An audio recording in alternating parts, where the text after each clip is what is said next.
Let's talk about how I became a fashion design teacher in Shanghai, even though I never applied for this job and it just landed on my email.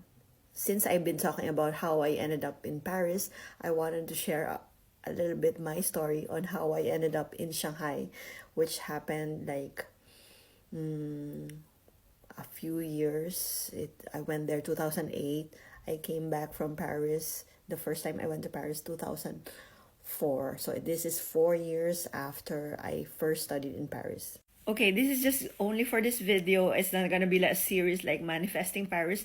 Actually, I didn't manifest this. In fact, I didn't even apply for this job. So let me just paint you a picture what my life was like. That time, I studied in Paris for the first time in 2003 and 2004. And I came back to Philippines. I work as a children's wear designer.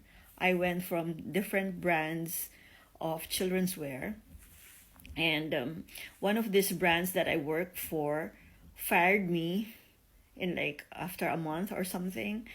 And so I go to work in the morning. In the afternoon, I got fired. Let me know if you're interested what happened with that. I'm gonna tell you.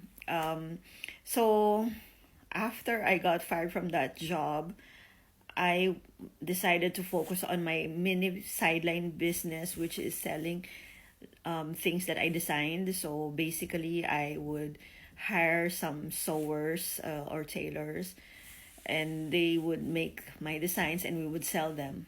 My problem was people were copying my designs and selling it for such a low price. Some people told me I'm not in the right market because my design should be more expensive. But I don't know, I don't know what to do. I'm so lost. And I was losing money each time. So that's why if you want to be a designer, really think about it. So I really prayed hard and said, please just give me a job so I could buy some fabrics, and because there are people relying on me like my sewers, and my pattern maker. So I got an email that week, which is strange because I told you I never applied for a job. It's in a fashion school, and they said they're one of the biggest schools in Asia. And I thought it was a scam because I told you I never applied for one, right? But apparently, so I replied their email, and apparently they're quite legit because they were consistent, and we even had a phone call.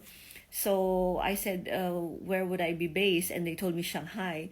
Of course, I've heard about Shanghai, right? But I've never in my life I imagined that I would move there. My parents were so scared because it's like, we don't speak Chinese. What if something goes wrong? It's not a democratic country. You know what I mean? Like, it's just scary.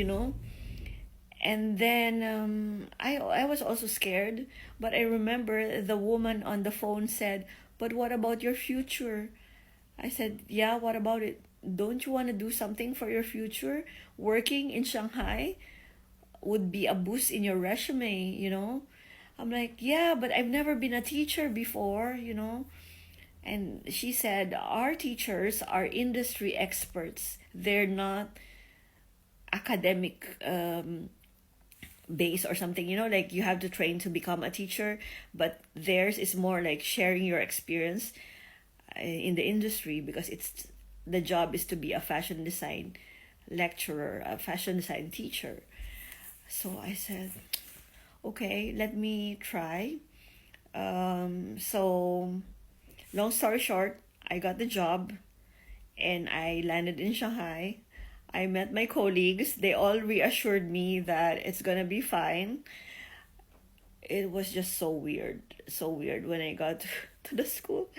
But I'm glad I did, because until now I'm friends with some of my colleagues from Shanghai, and some of them moved to Europe. They are originally from Europe. I don't expect to be here at the same time as them, so that was quite fun. But yeah. Oh, by the way, I skipped this part. How did that school discover me? Through Coraflot, okay, the online portfolio.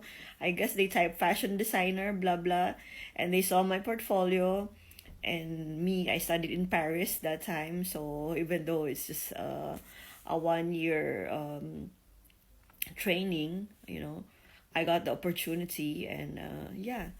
And let me know if you want to hear more about my life in Shanghai as a fashion design teacher. It was, I don't know, it was one of my best years. I really love Shanghai. I love my life there.